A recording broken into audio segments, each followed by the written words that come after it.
My wife took her best friend's advice. Make him suffer.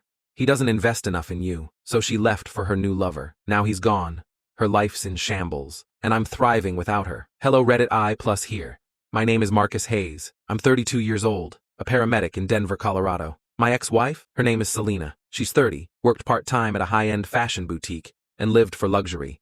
Designer bags, imported perfumes, overpriced brunches. We were married for 5 years. Together for almost 7. And until about 3 months ago, I thought we were doing okay. Maybe not perfect, but steady. That illusion shattered the night her best friend Layla came to stay. Layla, 31, is one of those empowerment influencers who's constantly online telling women they're queens and men are just stepping stools. I never liked her energy. Too manipulative, too loud, and always pushing Selena to expect more, even when she gave less. This time, Layla flew in from Miami and decided to stay with us for the weekend instead of her usual hotel. I didn't fight it. We had the space. But from the second she arrived, the whole atmosphere shifted. The smiles were fake, and the tension was thick. Layla kept dropping loaded comments about how a woman shouldn't settle, men should prove themselves every day, and loyalty doesn't pay bills. Selena laughed at everything she said. Too hard, too long. I knew something was off. Thursday night, after a 16-hour shift, I came home, grabbed a glass of water, and heard them in the living room. They didn't know I was downstairs. Layla was whispering just loud enough for me to hear. You need to make him suffer, girl. Seriously, he doesn't invest in you, not enough. Selena sighed. I'm tired of asking for things and feeling guilty. Guilty? I had just bought her a $700 bracelet for our anniversary. I'd been taking overtime for months to cover her lavish tastes. But Layla kept pushing. You know what to do. Ask for space. Let him sit in it. Meanwhile, go see what's out there. Trust me, there are men who'd spoil you without hesitation. The way she said, go see what's out there, made my stomach turn. This wasn't advice for self-growth. This was tactical infidelity disguised as empowerment. Selena didn't protest. In fact, she nodded. That night, I didn't sleep. I just stared at the ceiling, wondering how I ended up with someone who could be so easily manipulated. Or maybe she didn't need much convincing at all. The next morning, Selena was jittery at breakfast. Her hand trembled as she stirred her coffee. Just before I left for work, she hit me with it. Marcus, I think I need some time. A break. I didn't say a word. Not at first. I just stared at her. Then I calmly asked, a break from what exactly? Us. I need to think. Figure out if this is what I really want. I'll be staying with Layla for a bit. Oh, the irony. She thought I didn't know. She thought she was the mastermind. I just nodded. Okay, I said. Her eyebrows lifted. That's it? Just okay? What do you want me to say? If you have to question being with me, then go ahead and take all the time you need. She didn't expect that. She looked almost disappointed. That night, she packed a bag and left with Layla. She said she'd call me in a few days, but while she was out reflecting, I was investigating. Monday morning, I checked our joint credit card.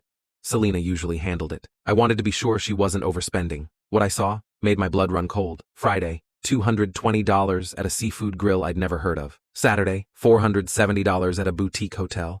Sunday, $95 at a spa downtown. This wasn't self-care.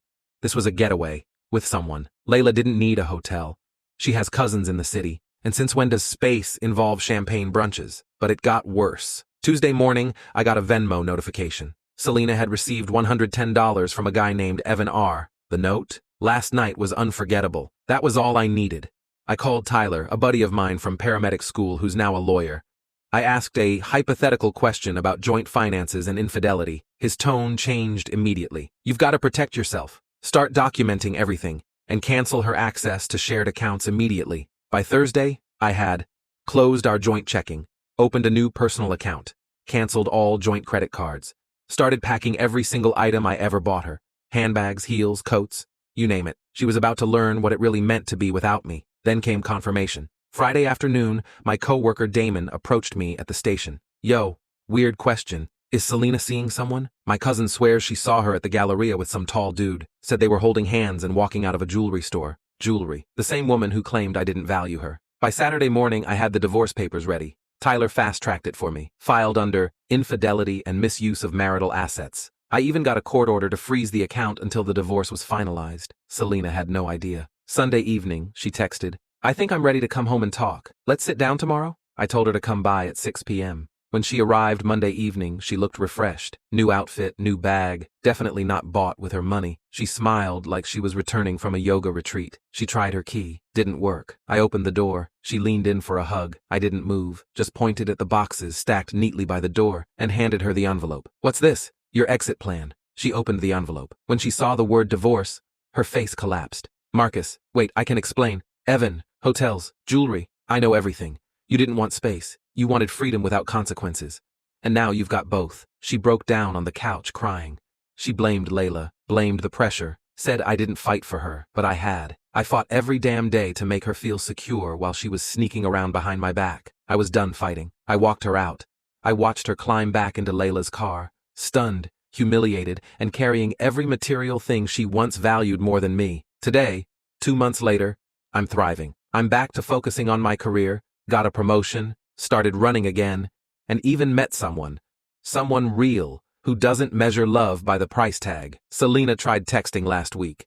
Some half-hearted apology and a "do you ever think about us" message. I didn't respond, because the truth is, I'm not the one who settled. She is, and now she gets to live with that choice for the rest of her life. I didn't reply to Selena's message. I didn't even open it. I just archived the conversation and kept it moving, because once someone tries to ruin your peace, they no longer deserve access to it. But of course, people like Selena don't give up that easily. 2 days later, Layla sent me a DM on Instagram. "Layla, hey Marcus, I don't want to get in the middle, but I think you should at least hear Selena out. People make mistakes." Mistakes? Is that what we're calling betrayal now? I didn't reply, but I did take a screenshot. Later that evening, Selena sent a long email, no subject, just a wall of text.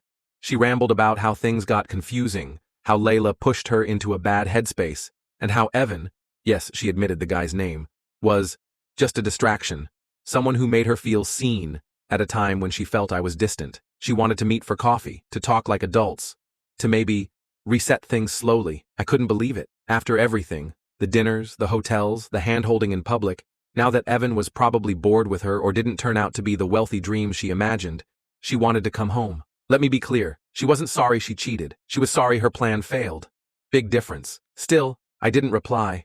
I didn't block her either. I wanted her to see what it felt like to be ignored, overlooked, discarded, the same way she treated me. I changed my number 2 weeks later and never looked back. Fast forward 3 months. Divorce, finalized. Assets, protected. Selena, she's crashing at her cousin's place, according to mutual friends. Evan dumped her after 3 weeks. Apparently he wasn't ready for anything serious. How poetic. Layla, still posting fake deep quotes about self-love and men ain't loyal while probably destroying someone else's relationship. Me, I moved into a new apartment with a better view, upgraded my truck, started saving for a cabin in Montana, my dream. And the best part? I met someone. Her name is Natalie. She's 29, works as a trauma nurse, and she doesn't care about labels or brunch spots or who's posting what on social media. She cares about people, about real things, about me. Our first date, she insisted on splitting the bill. When I said, "I've got it," she smiled and said, "We can take turns." A woman who values partnership over entitlement. Imagine that.